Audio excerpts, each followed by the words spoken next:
Dyslexia বা ডিসলেক্টিক যেটা হচ্ছে reading disabilities, dysgraphia writing disabilities, dyscalculia arithmetic গাণিতিক যে সমস্যা আমার সেটা কি রিলেভেন্স থাকতে হবে। অর্থাৎ এখন যে বিষয়টা তোমাকে আমি পড়াচ্ছি না তার সাথে প্রিভিয়াস কি বিষয় পড়েছিলাম এটা যদি আমি মিল দিতে পারি, অ্যাক্টিভ এঙ্গেজমেন্ট থাকতে হবে। এই লার্নিং গোলস কি করে process of learning and personal development, আর performance goals achieve specific outcome and standards. একটা স্পেসিফিক ভাবে খালি মানে ওইটুকু আমি করি।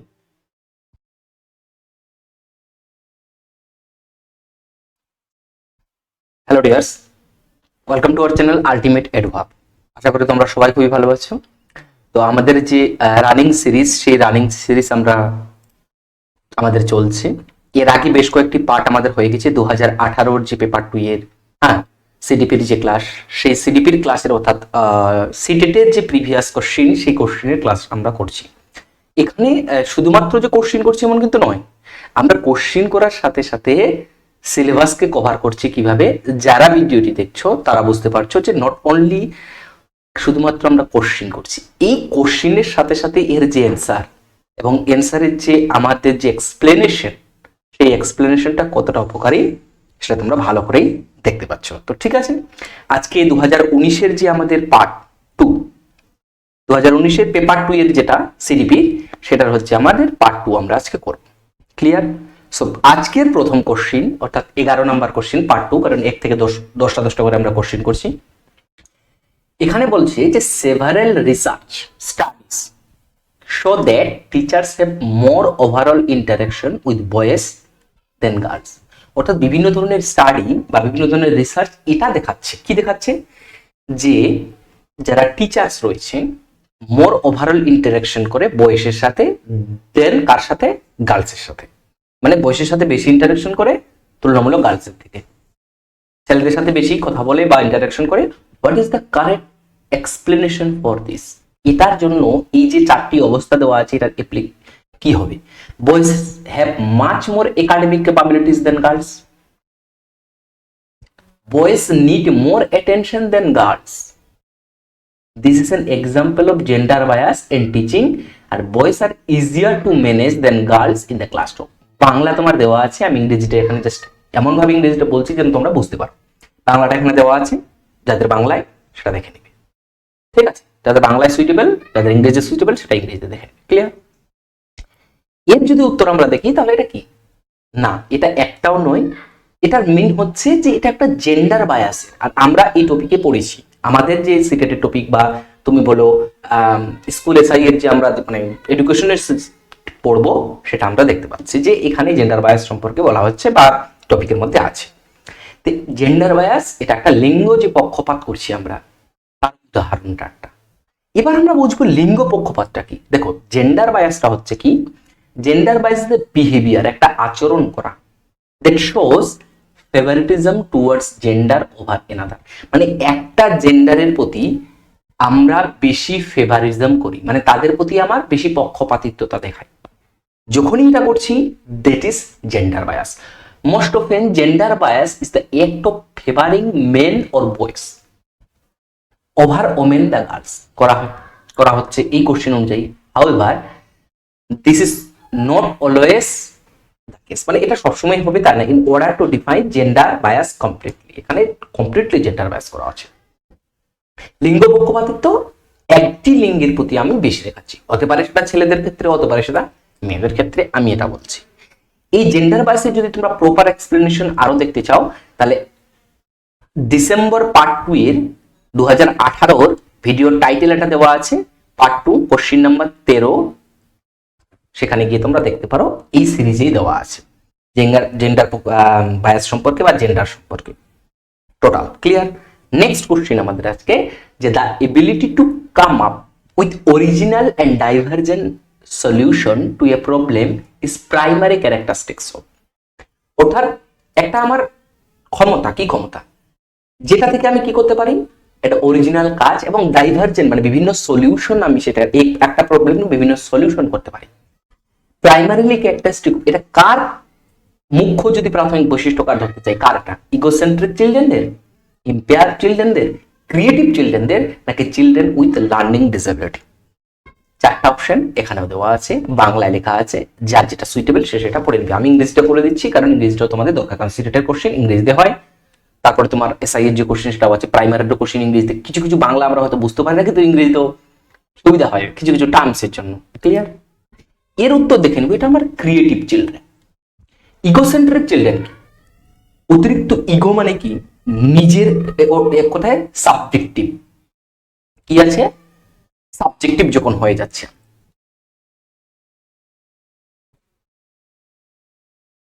হলো? এবার আমরা দেখো, ইম্পেয়ার চিলড্রেন মানে যারা মনে করো যাদের আঙ্গুল বা হাতের কোনো একটা ফিজিক্যাল সমস্যা আছে, ইম্পেয়ার মানে হচ্ছে আবার ফিজিক্যাল সমস্যা আছে, তাদের এটা কি বৈশিষ্ট্য? না, আমরা তাদের বলতে পারবো যে ক্রিয়েটিভ, যারা সৃজনশীল। Our children with learning disability অর্থাৎ যাদের শিখন অক্ষমতা।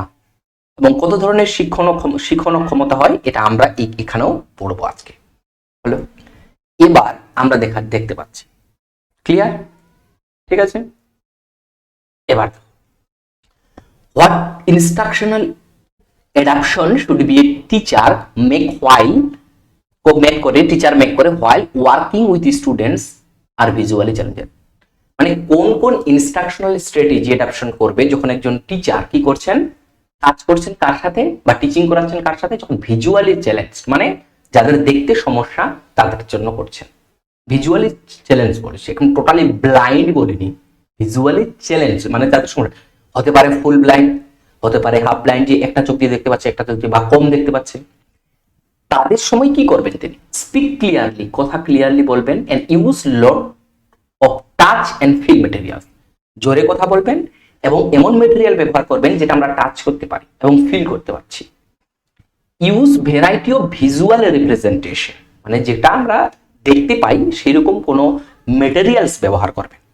এটা 3 নম্বর বলা হচ্ছে Orient her self so that the students can watch her closely. মানে নিজেকে তার স্টুডেন্টদের সামনে রাখতে হবে, খুব কাছাকাছি স্টুডেন্টদের সাথে রাখতে হবে যেন স্টুডেন্টরা তাকে দেখতে পায়। Focus on variety of written task specially worksheet, অর্থাৎ বিভিন্ন ধরনের লিখন যে কাজগুলো সেগুলো আমাকে মানে সেগুলোর প্রতি ধ্যান দিতে হবে, আর বিশেষ করে ওয়ার্কশিট যেটা আছে তাদের মধ্যে। তাহলে এটা কোনটা করবেন? ঠিক আছে, বাংলা দেখে নাও। এর যদি আমরা অ্যান্সার দেখি, অবশ্যই ক্লিয়ারলি স্পিক করতে হবে, বলতে হবে, এবং lot of touch and feel material, কারণ তারা দেখতে পাচ্ছে না বা দেখতে সমস্যা হচ্ছে, তাহলে এমন সব মেটেরিয়াল ব্যবহার করব ভিজুয়ালি চ্যালেঞ্জ স্টুডেন্টদের ক্ষেত্রে যারা শুনতে পায় এবং টাচ করতে পারে এবং ফিল করতে পারছে, কারণ তারা ভিজুয়ালি কথা বলতে পারছে না। সরি ভিজুয়ালি কথা বলতে হতে পারবে কিন্তু শুনতে তারা দেখতে পাচ্ছে না, যার জন্য টাচ করার কথা বলা হয়েছে। আমরা আবার একটু জিনিস এর এক্সপ্লেনেশন দেখব যে কিছু কিছু ইনস্ট্রাকশনাল অ্যাডাপশন যেগুলো স্টুডেন্টদেরকে ভিজুয়ালি চ্যালেঞ্জ স্টুডেন্টের জন্য ব্যবহার করা হয়। কি? Use a variety of visual presentation. এখানে বলছিল কি বলতো, use a variety of visual presentation. আচ্ছা, make sure visual aids visible to everyone in the audience. এটা কাদের জন্য ব্যবহার করা হয় জানো? ভিজুয়াল রিপ্রেজেন্টেশন অ্যাকচুয়ালি বলা হচ্ছে এখানে যে আমার ভিজুয়ালি যারা আর কি ভিজুয়ালি যারা কম দেখতে পাচ্ছে তাদের জন্য এটা ব্যবহার করতে পারে। Avoiding reading from visual aids, variety of visual representation দিতে হবে, বাট যেন বড় যারা কম ব্লাইন্ড। অ্যাকচুয়ালি এই ভিজুয়ালটা বিশেষ করে ব্যবহার করা হয় কাদের জন্য বলে তো? যারা হচ্ছে তোমার শুনতে পায় না, হিয়ারিং এইডস এর জন্য ভিজুয়ালটা বেশি ব্যবহার করা হয়। এখানে যদি ব্যবহার করা হয় যারা কম দেখতে পাচ্ছে তাদের জন্য, হাফ ব্লাইন্ডের ক্ষেত্রে তাদের ক্ষেত্রে কি করতে হবে? বড় চিত্র দেখাতে হবে। অ্যাসিস্টিভ যে টেকনোলজি সেগুলো ব্যবহার করতে হবে, যেরকম ব্রেলি আছে, স্টাইলাস আছে, এগুলো এটাকে বলা হচ্ছে অ্যাসিস্টিভ টেকনোলজি। অ্যাসিস্টিভ টেকনোলজি মানে যেটা স্টুডেন্টকে হেল্প করাচ্ছে। তোমরা এই ইউজ অফ ভিজুয়াল রিপ্রেজেন্টেশন এটা নাও ধরতে পারো, ক্লিয়ার? এখানে বলা হচ্ছে অ্যাসিস্টিভ টেকনোলজি, টেকটাইলস ইউজ করা হয়, materials. Incorporate tactile learning experience between whenever possible. For example, show the real object in class children to touch and experiences. কিসের মাধ্যম দিয়ে? টেকটাইল ম্যাটেরিয়ালস মানে টাচ এবং করতে পারছি আমি। এছাড়াও আমার অডিও সিস্টেম সেগুলো ইউজ করতে হবে ভিজুয়ালদের জন্য। Use clear and concise explanation, যেটা আমি ব্যবহার করব ভার্বাল ক্লু এক্সপ্লেনেশন, সেটা যেন তারা ইমাজিন করতে পারে। ইমাজিন করতে এত দেখতে হয় না, ঠিক আছে?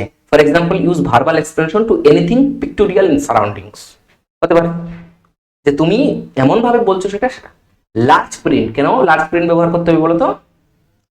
কারণ এইটার ক্ষেত্রে ভ্যারাইটি ভিজুয়ালাইজেশন লার্জ প্রিন্ট, কারণ যারা হচ্ছে কম দেখতে পাচ্ছে তাদের জন্য আমার কি করব, কালারফুল এবং লার্জ প্রিন্ট রাখবো।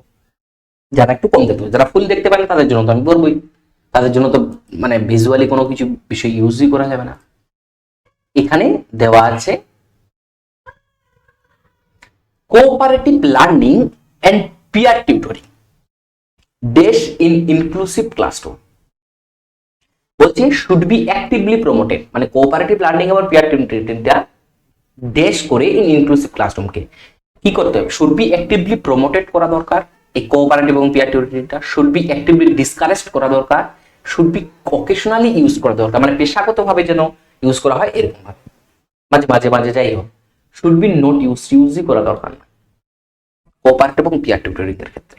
এর অ্যান্সার যদি আমরা দেখি, অবশ্যই অ্যাক্টিভলি প্রমোট করতে হবে কোঅপারেটিভ লার্নিং এবং পিয়ার টিউটরিং, এবং এটা অবশ্যই দরকার। কনস্ট্রাকটিভিজমের এখন যেহেতু থিওরি বা কনস্ট্রাকটিভিজমের উপর বেস করে যেহেতু চলছে, স্টুডেন্ট এবং টিচার যেন কোঅপারেটিভ ভাবে লার্ন করে এবং পিয়ার টিউটরিং করে। ক্লিয়ার? আর ইনক্লুসিভ ক্লাসরুমের এটা একটা মূল বৈশিষ্ট্য। যদি দেখি সাম স্ট্র্যাটেজি যদি আমরা দেখি যে ইনক্লুসিভ ক্লাসরুমটা কি, যেখানে জেনারেল ক্লাসরুমে সব ধরনের স্টুডেন্ট থাকবে।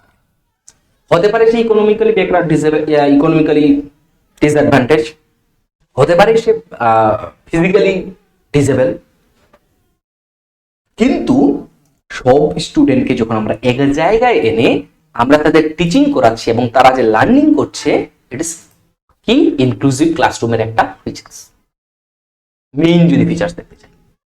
তাহলে some strategies creating an inclusive education classroom, যখন আমরা ইনক্লুসিভ এডুকেশন তো থাকছে, বা ইনক্লুসিভ ক্লাসরুমটা আমি কেমন ভাবে করব, ডিফাইন ক্লিয়ার স্ট্যান্ডার্ডস, অর্থাৎ define minimum standards for behaviour, enforce the standard constantly, অর্থাৎ স্ট্যান্ডার্ডটি আমাকে হিসাবে পড়ানো দরকার, জানার সাথে থাকে।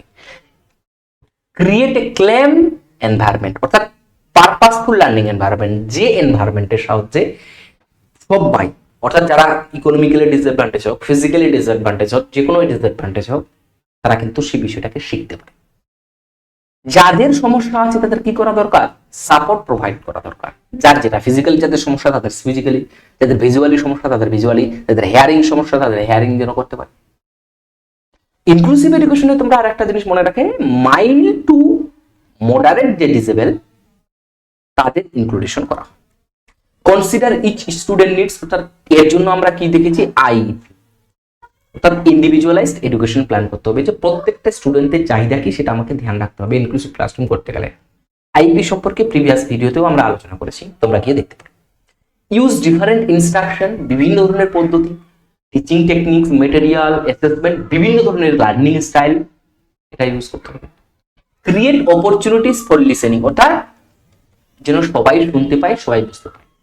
Use inclusive language, that means বলা হচ্ছে যে এই মুহূর্তে দেখো আমি ইংরেজি এবং বাংলা দুটোই রাখছি, কারণ যার যেটা সুবিধা হচ্ছে, সেখানেও ইনক্লুসিভ ক্লাসরুমে এটাও করতে হবে। Create a space for empathy, অর্থাৎ এমপ্যাথি, অর্থাৎ প্র্যাকটিস এমপ্যাথি, অর্থাৎ স্টুডেন্টদের এমপ্যাথাইজ করে লার্ন করাতে হবে। কারণ আমিও এক সময় স্টুডেন্ট ছিলাম, বা তুমি এক সময়, তুমি যখন ভবিষ্যতে পড়াবে তাহলে তুমি এক সময় স্টুডেন্ট ছিলে, তাহলে ইউ হ্যাভ, তোমার অলরেডি অভিজ্ঞতা আছে যে তুমি স্টুডেন্ট থাকালীন তোমার কি ধরনের সমস্যা হতো, তো তুমি এমপ্যাথাইজ করতে পারছো স্টুডেন্টদের বিষয়টার সাথে। ফোকাস অন গ্লোবাল কম্পিটেন্স, অর্থাৎ global competence that means not competence means কি, এক কথায় সেই নলেজ সম্পর্কে আমি কতটা কম্পিটেন্ট, আমি কতটা সাবলীল, যে নলেজটা আমাকে প্রোভাইড করানো হচ্ছে সেটা দেওয়া দরকার। এভয়েড মেকিং এজাম্পশন, অর্থাৎ স্টিরিওটাইপ কোনো এজাম্পশন যে কেউ পারছে না, মনে করো কেউ বিষয়টা একবারে বুঝতে পারছে, কেউ বুঝতে পারছে না, তার মানে আমি এই করতে পারবো না, তাদের অ্যাভয়েড করে দিব, এবং তারা পারছে না বলে পারবেই না, এইরকম ধরনের কোনো এজাম্পশন, নেগেটিভ থট কখনো মাথায় নিয়ে আসা যাবে না। ক্লিয়ার? নেক্সট আমরা দেখছি কোশ্চিন, বাংলায় দেওয়া আছে, তোমরা দেখে। ক্লিয়ার? আর আমাদের যে ব্লগিং চ্যানেল আছে, আলটিমেট এখানে কমেন্ট দিয়ে দেওয়া হবে তোমাকে লিঙ্কটা, তোমরা সেখান থেকে গিয়ে কিন্তু মেটেরিয়ালস ডাউনলোড করতে পারবে, এই যে পিডিএফ সেখানেও ডাউনলোড করতে পারবে। ঠিক আছে? এবার which of the following is most important in inclusive ক্লাসরুমের ক্ষেত্রে সব থেকে কি গুরুত্বপূর্ণ ইউনিফর্ম ইনস্ট্রাকশন মানে বিভিন্ন ধরনের নির্দেশ দেওয়া, এক অভিন্ন নির্দেশ দেওয়া, standardise testing, promote competitive learning এবং ইন্ডিভিজুয়ালাইজড এডুকেশন প্ল্যান। তোমরা যদি দেখো প্রিভিয়াস ক্লাস করে থাকো আমার, তাহলে এই অ্যান্সার কিন্তু হামেশাই পাবে। অবশ্যই অ্যান্সারটি ইন্ডিভিজুয়ালাইজড এডুকেশন প্ল্যান হলো, এটা আমার দরকার। এটা আমাদের 2018 ডিসেম্বর সিটেড আমাদের ক্লাস আছে 6 to 8 এর, হ্যাঁ, পার্ট 1 যে ক্লাস, কোশ্চেন নম্বর 5, সেখানে আইপি সম্পর্কে পুরো এক্সপ্লেনেশন করেছি, তোমরা কি ভিডিওটা দেখতে পারো, এই প্লে লিস্টেই আছে। ক্লিয়ার? নেক্সট কোশ্চেন আমরা দেখে নিচ্ছি। আমি কেন দ্বিতীয়বার করছি না বলো তো, কারণ দেখো কোশ্চেন অ্যান্সার করছি তো, যেটা আমি অলরেডি আলোচনা করেছি সেটা ডবল ডবল করে কোনো লাভ নেই, তা তুমি সেখান থেকে কি ভিডিওটা দেখে নিতে পারবে। Which of the following is correctly matched pair of learners their primarily characteristics. Match করতে হবে। হেয়ারিং ইম্পেয়ার্ড লার্নার্স এর can not comprehend visual information করতে পারে। কারেক্টলি যেটা, dyslexic learners lack reading and writing fluency. Creative learners hyperactive, slow in completing tasks. Attention deficit learners high motivation and can sustain attain for a long periods of time। ধরে রাখতে পারে, তারা পারে না, পারে আর কি বলছে, হাই মোটিভেশন তাদের থাকে। অ্যাটেনশন ডেফিসিট লার্নার্স মানে হচ্ছে এডিএইচডি, যেটাকে বলা হচ্ছে এডিএইচডি লার্নারদের। এদের মধ্যে কোনটি হয়, মানে কোনটি আমার ঠিক, আমি যদি দেখি তাহলে এটা কি, dyslexic learners lack reading and writing fluency। Dyslexia যে লার্নার, এটাকে ডিসলেক্সিক এবং ডিসলেক্সিয়া বলা হয়। এটা হচ্ছে শিখন এক ধরনের অক্ষমতা। দেখো ক্রিয়েটিভ লার্নার্স মানে hyper active, slow in completing task যদি হয় তাহলে কি করে হবে, হবে না। অ্যাটেনশন ডেফিসিটের ক্ষেত্রে হাই মোটিভেশন কখনোই নয়, এন্ড ক্যান সাস্টেইন অ্যাটেনশন, ধরে রাখতে পারে, বলাই তো হচ্ছে অ্যাটেনশন ডেফিসিট মানে অ্যাটেনশন কিছু ধরে রাখতে পারে না। Hearing impaired learners can not comprehend visual information, আরে হিয়ারিং ভিজুয়াল ইনফরমেশন তো বুঝতে পারবে না, ভিজুয়ালি তো রান্না না, তাহলে এখানে ডিসলেক্সিক। এবার আমরা কিছু দেখবো, দেখো এটা আমি এখানে ভুল লেখা হয়েছিল, এটা হচ্ছে ডিসফেজিয়া, যেটা আমার ওরাল ল্যাঙ্গুয়েজ ডিসেবিলিটিস, মানে আমি কিছু বলছি না সেটা বুঝতে তোমার সমস্যা হচ্ছে, যদি হয় স্পিক শুনতে সমস্যা হচ্ছে, তোমার আন্ডারস্ট্যান্ড করতে সমস্যা হচ্ছে, ডিসফেসিয়া। ডিসলেক্সিয়া বা ডিসলেক্টিক যেটা হচ্ছে reading disabilities, dysgraphia writing disabilities, dyscalculia arithmetic গাণিতিক যে সমস্যা আমার সেটা, এটা লিখন, এটা পড়ুন হলো। Dysnomia difficulty related expressive language commonly known as word finding problem, অর্থাৎ দুটো ওয়ার্ড গুলোকে আমার বুঝতে আন্ডারস্ট্যান্ড করতে সমস্যা হচ্ছে খুব, মানে ওয়ার্ড ফাইন্ডিং করতে পারছি না। ডিসার্থিয়া এটা হচ্ছে a speech disorder that makes difficult to speak, তোমাকে বলতে সমস্যা হয় যখন বলছে, ডিসার্থিয়া বলছে। এডিএইচডি কে জানো, attention deficit hyper activity disorder, প্রথমত এটা একটা learning disabilities found among many children many Times associated with particular types of behavioural disorder name attention deficit, মানে কখনো স্থির থাকতে পারে না। আর এখনকার বাচ্চাগুলো তোমরা দেখো, মানে এ কখনো একটা কাজের মধ্যে স্থির থাকতে পারছে না, it is ADHD attention deficit, মানে অ্যাটেনশনটা কি হচ্ছে ডাইভার্স হয়ে যাচ্ছে আমার। ক্লিয়ার? নেক্সট আমরা দেখবো আজকের question 17 number, which of the following does not result meaningful facilitation of learning, মানে কোনটি মিনিংফুল লার্নিং এর, connecting new knowledge two pre existing knowledge, নতুন নলেজকে পুরানো নলেজের সঙ্গে আমাকে কানেক্ট করতে হবে, এটা এখানে বলছে কোনটি নয়। প্রমোটিং রিপিটেশন এবং রিকল, কাকে প্রমোট করতে হবে না, রিপিটেশন, রিকল করা, রট মেমোরাইজেশন করা। ইউজ এক্সাম্পল এবং নন এক্সাম্পল, মানে এক্সাম্পল ইউজ করবো আবার নন এক্সাম্পল মানে এক্সাম্পল দিব না। Encouraging multiple ways to looking at A problem, অর্থাৎ একটা প্রবলেমকে আমরা বিভিন্ন দিক থেকে দেখার চেষ্টা করছি। মিনিংফুল ফেসিলিটেশন ক্ষেত্রে what is the following does not result, not বলেছে, তাহলে এটা কোনটা নয়, অবশ্যই নাম্বার 2। বাকিগুলো কি, নতুন নলেজের সাথে পুরানো নলেজ কানেক্ট করা, এটা মিনিংফুল লার্নিং এর মধ্যে পড়ে, এক্সাম্পল ইউজ করা পড়ে, এবং একটা প্রবলেমকে ডিফারেন্ট ওয়েতে তুমি দেখছো, সমস্যার সমাধান করার চেষ্টা করছো, it is also part of meaningful learning. But repetition এবং রিকল মানে আমি আবৃত্তি করা করছি বা বারবার রিপিট করছি, মুখস্থ বিদ্যা করছি, এটা কখনো মিনিংফুল লার্নিং এর নয়। Meaningful learning that means I am able to understand, আমি বুঝতে চাইছি, তাহলে রিকলে আমরা কোনো বুঝতে চাই না বা রিপিটেশনে আমরা বুঝতে চাই, ঠিক আছে, অনলি আমরা শুধুমাত্র সেটা মুখস্থ করার চেষ্টা করি বা প্রয়াস করছি। যদি মিনিংফুল লার্নিং এর কিছু আমরা মানে কি acquiring knowledge and understanding personal element, কোন একটি ঘটনা প্রায় নলেজের সঙ্গে কানেকশন করা, রিয়েল লাইফ সিচুয়েশনে দেখা, এটা আমার meaningful learning. Meaningful learning means আমি আন্ডারস্ট্যান্ড করার চেষ্টা করছি, বোঝার চেষ্টা করছি বিষয়টাকে, প্রিভিয়াস অভিজ্ঞতা থেকে নতুন অভিজ্ঞতাকে আমি কানেকশন করার চেষ্টা করছি। টিচার যদি মিনিংফুল লার্নিং এ দেখি রিলেভেন্স থাকতে হবে, অর্থাৎ এখন যে বিষয়টা তোমাকে আমি পড়াচ্ছি না তার সাথে প্রিভিয়াস কি বিষয় পড়েছিলাম এটা যদি আমি মিল দিতে পারি তাহলে তুমি কি করতে পারবে বলো তো?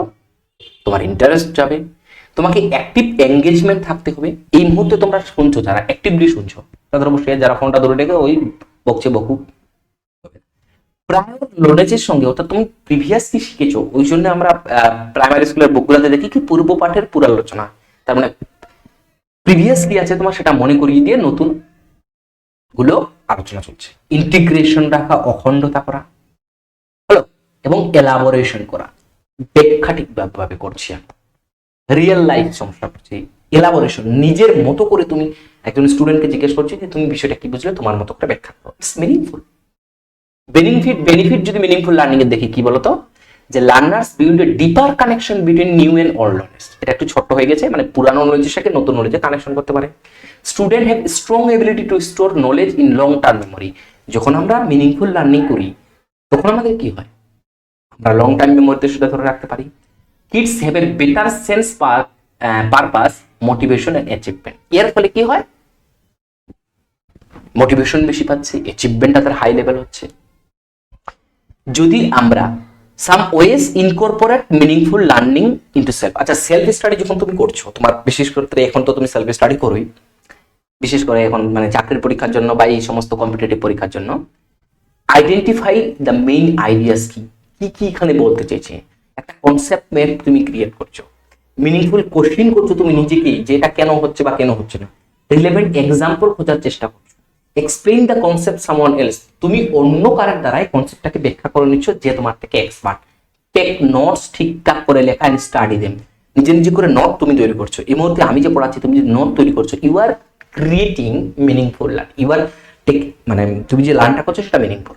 Apply meaningful learning in techniques in daily life, অর্থাৎ তুমি যেটা আজকে শিখলে সেটা তুমি ডেইলি লাইফে তোমার মানে ঘটনার সামনে ঘটছে সেটার সঙ্গে তুমি রিলেভেন্ট করার চেষ্টা করছো, দেখার চেষ্টা করছো যে কি মিল আছে। হ্যালো, বাংলা দেওয়া আছে, clear?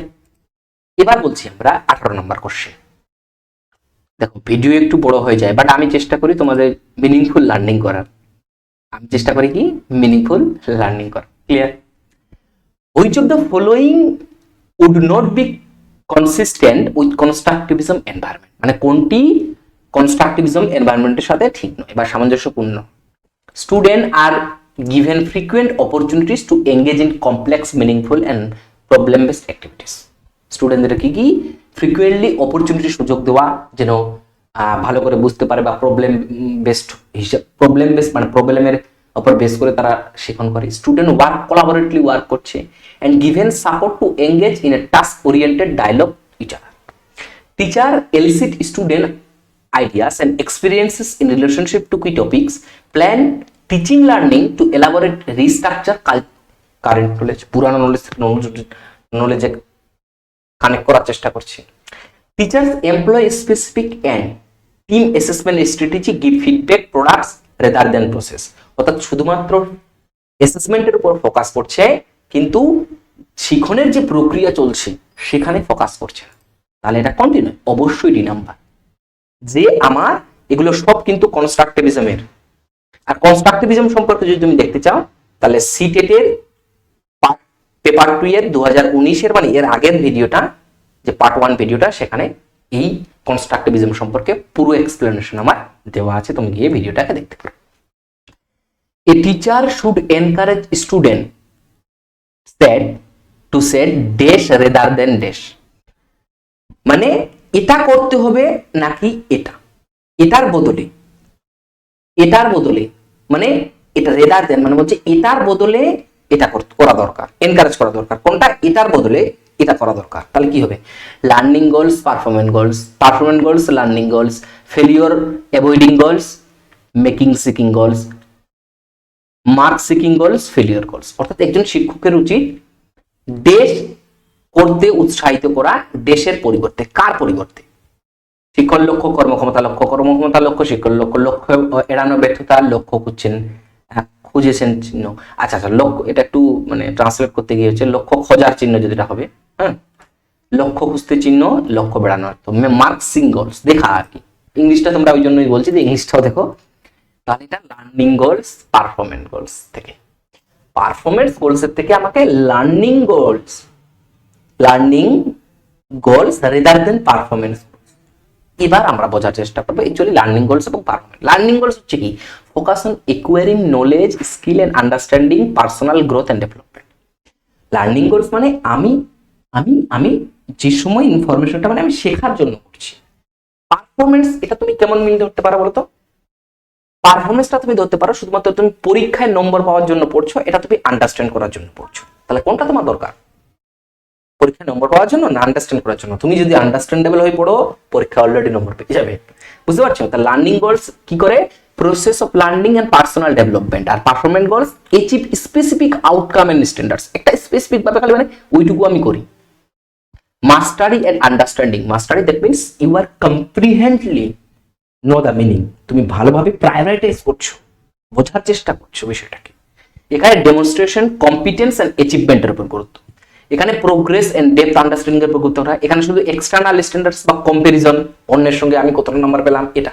Learning goals foster instinct motivation, যেখানে এটা করার জন্য কি আমার ইনস্টিংক্ট মোটিভেশন, আর এখানে এক্সট্রিনসিক মোটিভেশন, মানে তুমি পারফর্ম করলে খুব ভালো, একদম মুখস্থ করে রোড মেমোরাইজেশন করে দিয়েছো পারফরমেন্সের পরে, তাহলে তুমি কি করলে শুধুমাত্র তোমাকে এক্সট্রিনসিক রিওয়ার্ড বা পুরস্কার দেওয়া হলো, বা মোটিভেশন পুরস্কার দিয়ে তুমি সেখান থেকে মোটিভেশন পাচ্ছ।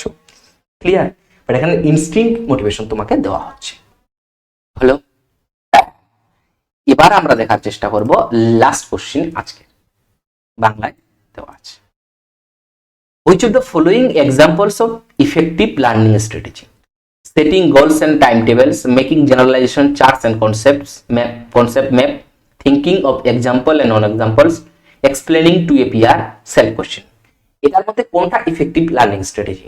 1 2 3 1 4 5 1 2 3 5 1 2 3 4 5 নাকি সবগুলো? এটার অ্যান্সার দেখি আমরা, অবশ্যই সবগুলোই। এটা হচ্ছে আমার ইফেক্টিভ। দেখো, সেটিং গোল সেট আপ করে, টাইম টেবিল সেট আপ করে আমি পড়ছি, তার মানে ইফেক্টিভ লার্নিং যেন হয়। কনসেপ্ট ম্যাপ করছি, এক্সাম্পল ইউজ করে পড়ছি, এক্সপ্লেইন, অন্য কাউকে আমি এক্সপ্লেইন করে বলছি, সেলফ কোশ্চেনিং করছি যে এটা কেন হলো, কেমন হলো, সবগুলোই আমার ইফেক্টিভ লার্নিং স্ট্র্যাটেজি। কি? সবগুলোই আমার ইফেক্টিভ। দেখো, এক্সাম্পল যদি দেখি ইফেক্টিভ লার্নিং স্ট্র্যাটেজি আমরা কি করতে পারবো? স্পিচ রিপিটেশন, যেটা আমি পড়লাম সেটাকে আবার রিভাইজ করার চেষ্টা করবো। রিটেনশন, প্রিভেন্ট ফরগেটিং, মানে ভুলে যাওয়ার থেকে আমি বারবার করে রিপিট করে সেই বিষয়টা পড়বো। অ্যাক্টিভ রিকল করার চেষ্টা করবো। হ্যালো, ইররিলেভেন্ট প্র্যাকটিসকে আমি ইয়ে করবো, অর্থাৎ mixing up different topic or types of problem during study session, improve understanding the problem। অর্থাৎ এটা আমি কি কি ধরনের সমস্যায় পড়ছি, পড়তে আমি সেটা বোঝার চেষ্টা করব। সেলফ এক্সপ্লেনেশন ব্যবহার করব, ভিজুয়ালাইজ মানে যতটা হয় সামনে দেখা ডায়াগ্রাম, এগুলো বোঝার চেষ্টা করব। অন্যকে যে বিষয়টা পড়াবো সেই বিষয়টা যদি আমি অন্যকে পড়াই, তাহলে সেটা আমার ক্ষেত্রে আরো মনে থাকবে। আমি গেপস, নলেজ গেপটা আমাকে হাইলাইট করবে।